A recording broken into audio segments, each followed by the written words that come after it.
The topic of chapter 5 is ironist theory. It is the question of what ironist theory, the kind of, theory that an ironist philosopher would write, what that would look like, what it can achieve, and even whether it should even be attempted.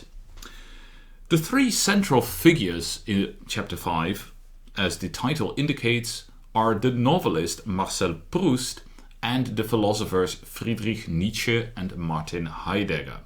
And of course, this is a bit of a strange trio. I mean, there's one novelist and there are two philosophers. What do they have to do with each other?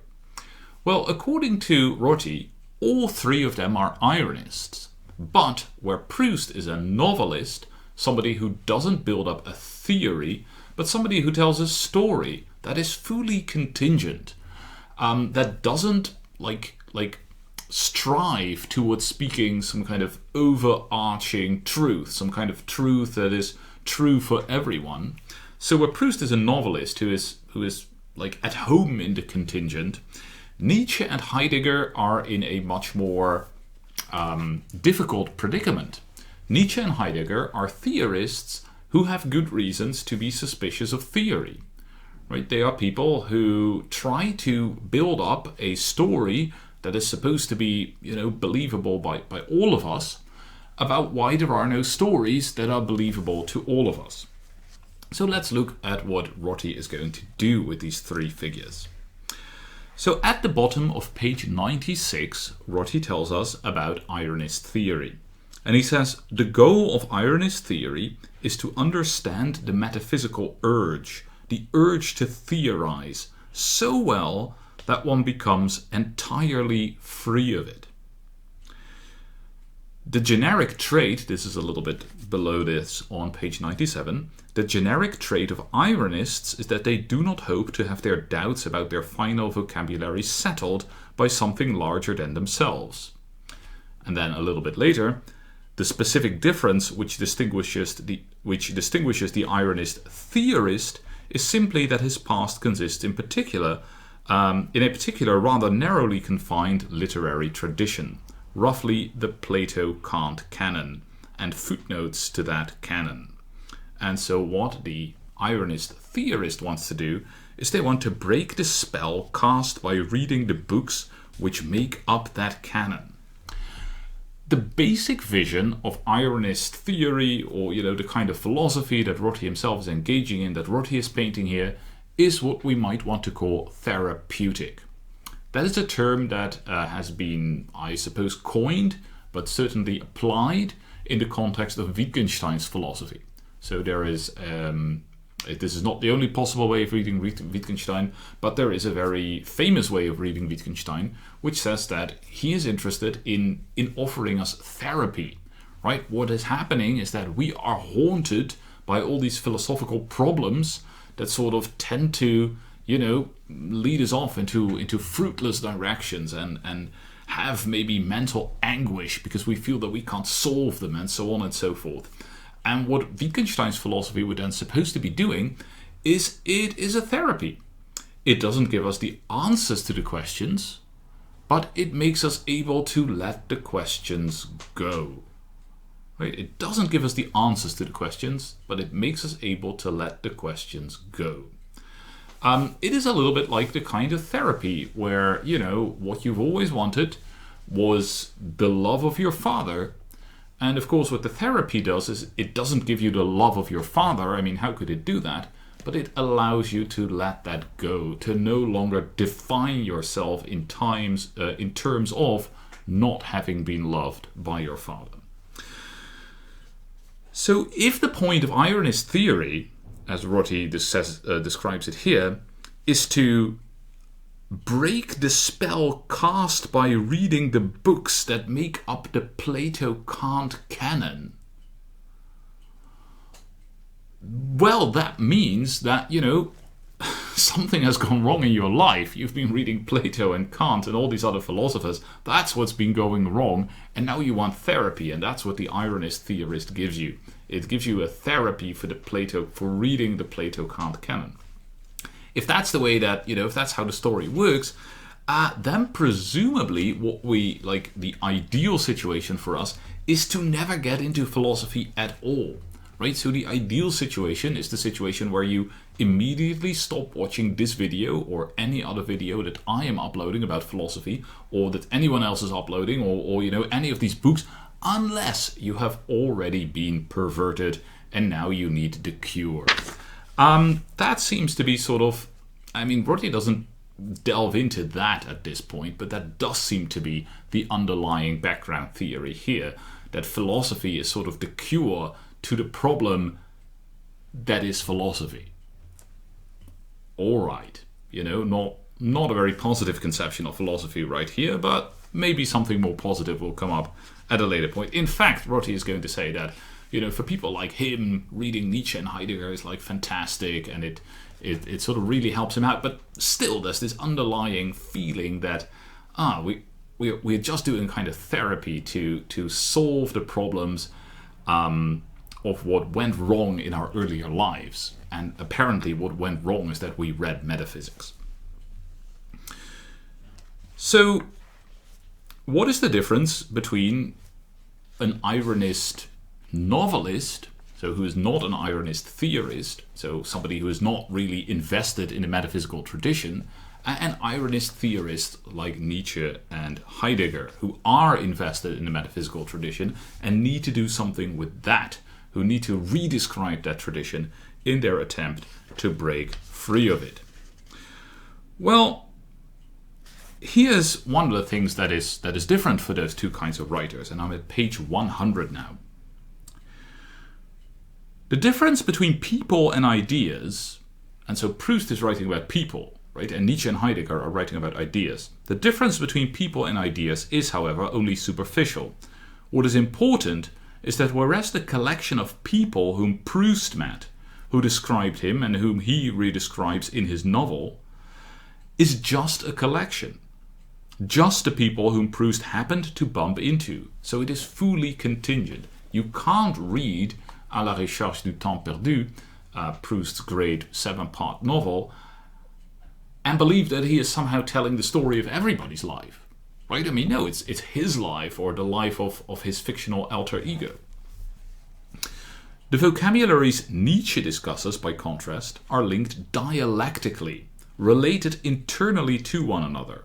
They are not a chance collection, but a dialectical progression, one which serves to describe the life of somebody who is not Friedrich Nietzsche, but somebody much bigger. The name Nietzsche most often gives to this big person is Europe. In the life of Europe, unlike that of Nietzsche, chance does not intrude. There is no room for contingency in the narrative.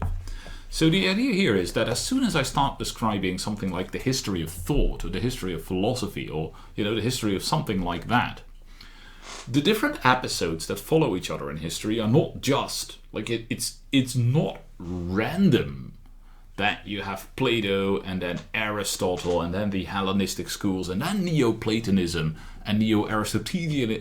Even the names Neoplatonism, Neo-Aristotelianism. There's a certain logic in this development.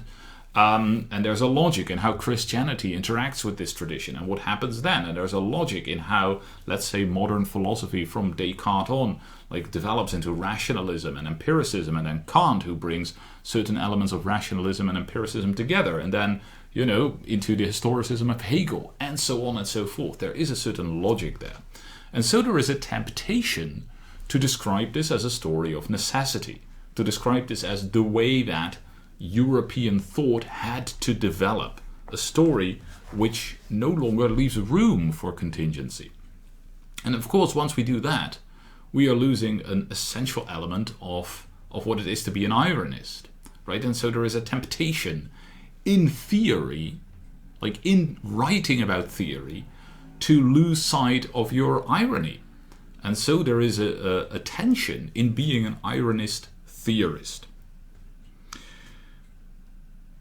That, Rorty tells us on page 101, is why ironist theory is so treacherous, so liable to self-deception.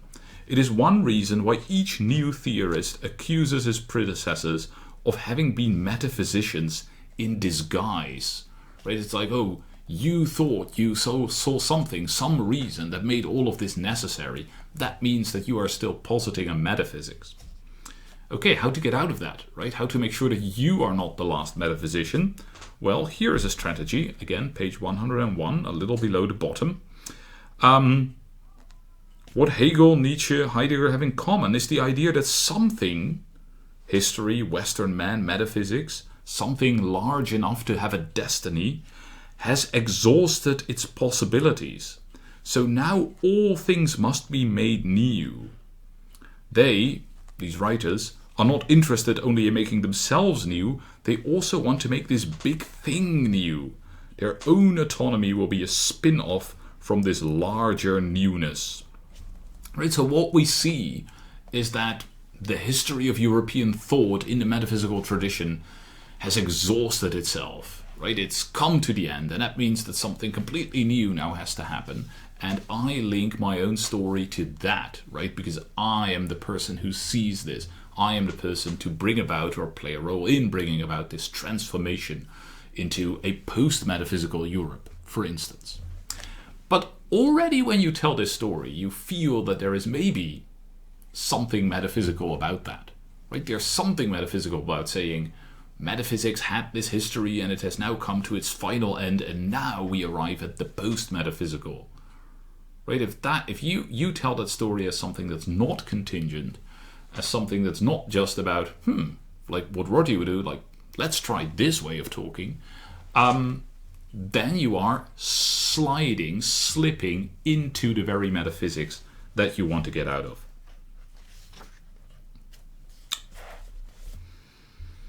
So, Rorty again describes this stance of the ironist theorist on page 104, where he tells us that because the theorist wants to see rather than to rearrange, to rise above rather than to manipulate, he has to worry about the so-called problem of self-reference, the problem of explaining his own unprecedented success at redescription in the terms of his own theory. He wants to make clear that because the realm of possibility is now exhausted, nobody can rise above him in the way in which he has risen above everyone else.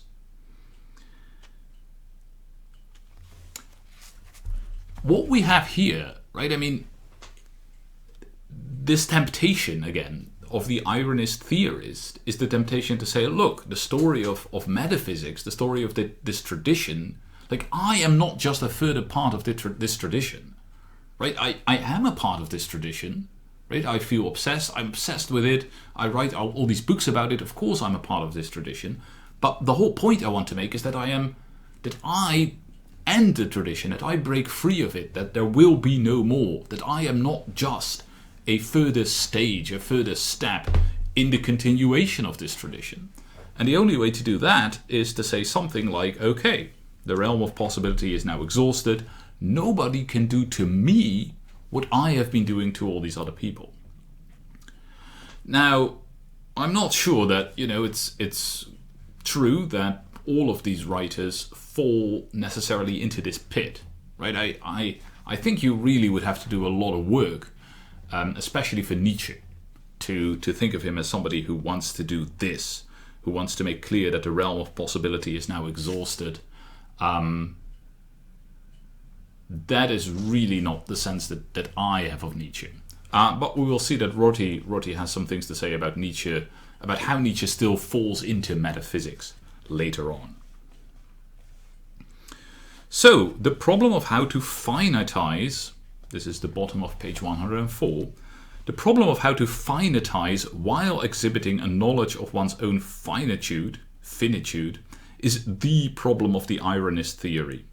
It is the problem of how to overcome authority without claiming authority. So, how do you do that? Right? How do you overcome metaphysics without, again, falling into the trap of metaphysics? Well, what Rorty has been saying up until now has certainly been enough to point out the problem. Right? The problem is that it seems really hard to come up with a theory that does what it has to do. It sort of tells this big story about Western metaphysics in such a way that it's clear that it's now at an end. It's hard to have that kind of theory without falling into, like, metaphysics itself, without claiming that you have a special kind of insight that you would then have to justify, that would be immune from further redescription. In other words, that you are the one who finally gets it right, who finally views things as they really are, which is precisely the basic move of metaphysics. Okay, so that is the problem. And Rorty tells us at the bottom of page 107 that the lesson that he draws from Proust's example is that novels are a safer medium than theory for expressing one's recognition of the relativity and contingency of authority figures. So there is a sense, and I think this is a sense which Rorty is in the end very much committed to. There is a sense in which novels just work better than philosophy does. Right? There is a sense in which novels are, first of all, as we have seen, better at, like, these social projects. They're better at making us sensitive towards cruelty and all that kind of stuff. But they're also better at these private projects of redescription, because they don't lead us into this trap of continuing the history of metaphysics in the very moment that we try to abolish it. And so there is a very real sense, I think, in which Rorty believes that the novel is just a better medium than philosophy. And if you ask Rorty why he is nevertheless writing about philosophy, he's going to tell you a very contingent story, which is the story that we started out with, the story that he has read a lot of the Plato-Kant tradition, and that he is haunted by these ideas, and that he needs to be freed from these ideas. And so he reads the thinkers, Nietzsche, Heidegger, and especially, as we will see in the next chapter, Derrida. He reads the thinkers who will help him get out of that tradition. But again, this seems to be a very, in a sense, negative and therapeutic reading of philosophy and the history of philosophy. In the second half of the chapter, Rorty is going to tell a more detailed story about what he thinks went wrong with Nietzsche and with Heidegger. Actually, one of the nicest, most beautiful things, most insightful things, maybe, he says about Nietzsche, as far as I'm concerned, is at the bottom of page 108. It is one of these pithy phrases. It's actually just a parenthesis, right, between two of these M dashes, but it really captures something about Nietzsche. So he says that there is in Nietzsche a tension which comes out in the strain the attempt to see himself as world historical put on Nietzsche's boundless sense of humor. Right? So what he is saying is that there is a tension in Nietzsche between his boundless sense of humor, his fun. I believe it's Deleuze who says somewhere that if you are reading Nietzsche without laughing, then you're not really reading Nietzsche. But there's also in Nietzsche this attempt to take himself extremely seriously indeed, as a world historical event, as somebody who is changing the destiny of Europe, maybe even the destiny of the world. And these two things clash. Right? These two things clash. And I think there's something true in this. And this might be something that is usefully kept in mind when one delves into Nietzsche, as one almost certainly should. So, what's going wrong in Nietzsche, according to Rorty, is that he ends up making grand metaphysical claims. Right? He ends up making claims that, the world is really will to power, that man is really will to power, and thereby he ends up in what Heidegger calls an inverted Platonism. Right? Where precisely what Plato thinks is the least real is for Nietzsche the most real. But it's still a metaphysical position. This is, I think, a pretty Heideggerian reading of Nietzsche. So I mean, I'm not gonna. It would be absolutely impossible to try to give a Nietzsche interpretation here in the context of this video. Nor do I have one on the shelf to give you.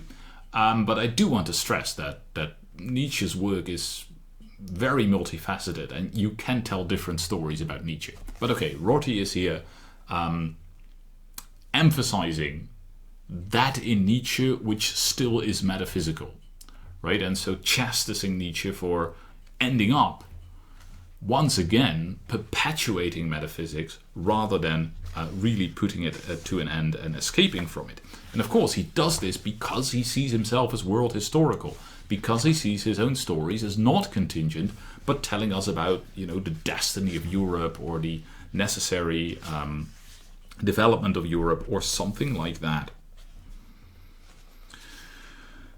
What happens in Heidegger, according to Rorty, is that he is extremely aware of this failure of Nietzsche. Maybe not the early Heidegger, maybe not the Heidegger of Being and Time, but then a little bit later on, Heidegger becomes obsessed with Nietzsche. He becomes obsessed with Nietzsche's failure to escape from metaphysics, and he becomes obsessed with the question of how to escape from metaphysics, how to write in such a way, how to write philosophy in such a way that it is not merely a continuation of the metaphysical tradition. So what he does, Rorty says, is Heidegger comes up with an entirely new way of thinking about language. A way of thinking about language in which it is no longer about like the expressing of ideas or arguments, but in which language becomes something that speaks in a way that is, in a sense, maybe deeper, more primordial than any expression of thoughts. Right? Language becomes poetic for Heidegger. It becomes something that sounds, something in which the very sound of the words becomes important, something in which there are all these resonances between words that sort of determine the very, you know, the very shape of our world, in a sense. The very way that we human beings maybe are in the world is determined by these underlying prosodies of language, these underlying echoes in language, and so on and so forth. Now, Rorty thinks that this is, in one way, pretty weird. I mean, why would we think that it is important that there are these words in German or in Greek or whatever that maybe sound alike or whatever, or that have certain histories or and so on and so forth. By the way, these are the kinds of claims that Derrida has a lot of fun with. And so what Rorty tells us, and this is page 115, and I'll give you a few quotes from page 115. He tells us that, you know, you can see the attractions of this vision of language if one sees the difficulty of the problem Heidegger had set himself, the problem of how to surpass, place, and set aside all past theory without oneself theorizing.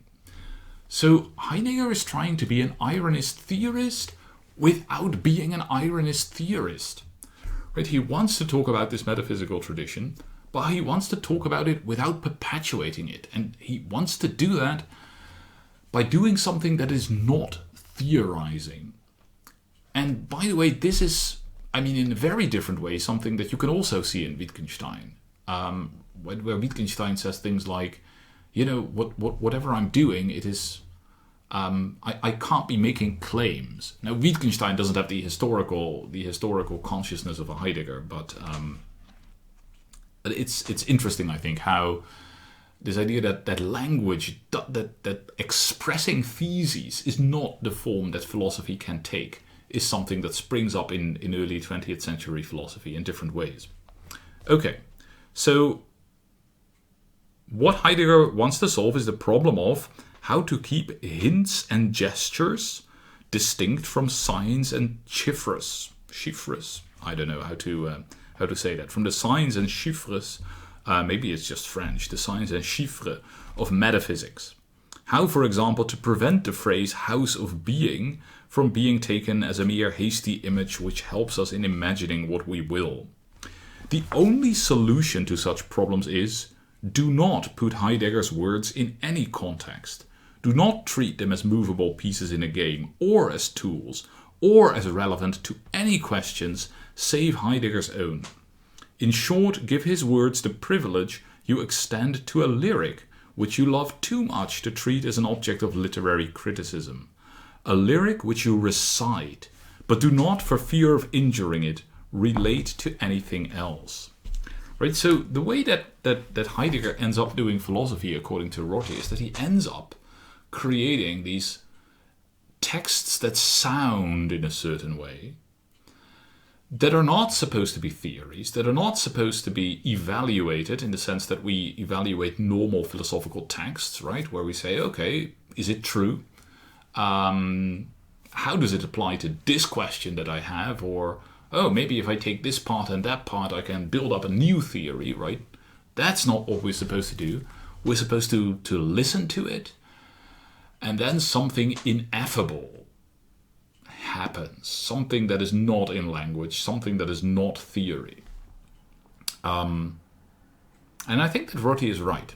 That Heidegger is, I'm not sure that this is like 100% the right story about Heidegger, not because I think it's wrong, but because I'm not here claiming that I have the 100% right story about Heidegger, having read mostly some early Heidegger, and almost nothing of the later Heidegger, so who am I to have a story about him? But I think Rorty is definitely right in describing the effect of Heidegger. Not on everyone, but on, the kind of people who call themselves Heideggerians. This can really be it, right? It's sort of reiterating the phrases. It is sort of continuing to make these words sound in a certain way, in a self-enclosed system that is not supposed to be used, because being used would falsify it, would make it technical, would sort of destroy its ability to summon up, or maybe not even summon up, but to let being be. There's something true in this. I mean, there's something in the way that Heidegger has been taken up that reflects the way that Rorty writes this. So here's how Nietzsche summarizes this on page 117. He says, I can summarize my story about Heidegger by saying that he hoped to avoid Nietzsche's relapse from irony into metaphysics, his final surrender to his desire for power, by giving us a litany rather than a narrative. And a litany would be this kind of repetitive chant, right? So it's not a narrative. It can't be sort of checked for on any like standard measure of coherence. It is a kind of chant that has a certain effect on you, almost maybe to put you into a kind of trance in which the dignity of the fundamental words of our language is preserved, in which being can be, in which we can sort of break open the superficiality of everyday life, which doesn't let being be, and which covers everything in this common uses of language in which all the words have lost their power. Something like that. Okay. Well, Rorty says, does this work? Right? Does this work any better than Nietzsche? Has Heidegger succeeded where Nietzsche failed? And Rorty's answer is, unsurprisingly, no, he has not. So here we are at page 118. Having drawn this analogy, I can now explain what is wrong with it, why I think Heidegger failed where Proust succeeded. Proust succeeded because he had no public ambitions. And of course, I mean, Rorty doesn't mean that Proust didn't want to become a politician, or that Proust didn't want to, do whatever in public. What he means is that Proust's works do not claim to be about anything else than Proust. Right? They're about Proust, maybe they're about some people that Proust has met, some places that he has been to, but it's not about Europe. It's not telling the story of our culture or something like that. If it is relevant to us at all, that is because in reading it, these people and places that Proust is talking about become a little bit part of us too. But they weren't already antecedently part of us. That's not the way that Heidegger's story is supposed to work.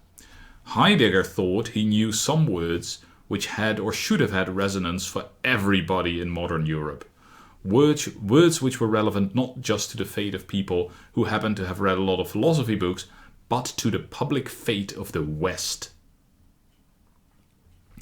Heidegger was the greatest theoretical imagination of his time outside the natural sciences. He achieved the sublimity he attempted, but this does not prevent his being entirely useless to people who do not share his associations. And finally, on page 119, Heidegger was quite right in saying that poetry shows what language can be when it is not a means to an end, but quite wrong in thinking that there could be a universal poem, something which combined the best features of philosophy and poetry, something which lay beyond both metaphysics and ironism. So, what Heidegger does wrong is he thinks that poetry can be used to say something, to say the kind of thing that metaphysics try to say. Right? That poetry can say something universal, something deep, something beyond all our vocabularies. Well, maybe not say it, but at least sort of show it, if I am again allowed a Wittgensteinian distinction. Maybe not to say it, but to sort of summon it up or let it be. Open a space in which it can appear or, touch us. No, says Rorty. Right? I mean, Heidegger's books are fun. I don't know whether they're fun. Heidegger's books are great, Rorty says, if you happen to, have read all those books that he has read. Then it's super interesting. If you haven't, who cares? Right? I mean, Heidegger is not telling a story that is relevant to everyone. Heidegger is telling a story that is relevant to the people who've read the same books. But those books are not especially, not specifically relevant. They're not the only books that you ought to have read. You could have read different books and had a life that was just as good and just as rich and just as European or Western or whatever the word is that you want to use. You do not have to have an obsession with the history of philosophy in order to be a European. And that means that you don't have to read Heidegger. Heidegger succeeds only insofar as he is private, but he thinks of himself precisely as not private, as public, and that is why in the end his self-conception fails. And so, well, at least from what we've seen so far, Proust seems a lot better off than Nietzsche and Heidegger. Right? The novelist seems to be the only person who can be an ironist without getting into self-contradiction. Right? Without the temptation of theorizing in a metaphysical mode, rearing its head at the most inopportune moment, and undercut the irony that you're trying to defend. And so here at page 120, Rorty tells us that ironist theory ran its course in the attempt to achieve this same synthesis through narrative rather than system, but the attempt was hopeless. And I love these sentences because basically Rorty is telling us that ironist theory has exhausted all its possibilities. And that means that I, Rorty, who see this, am now finally able to step out of the metaphysical tradition, which is a delicious irony on which to end this chapter.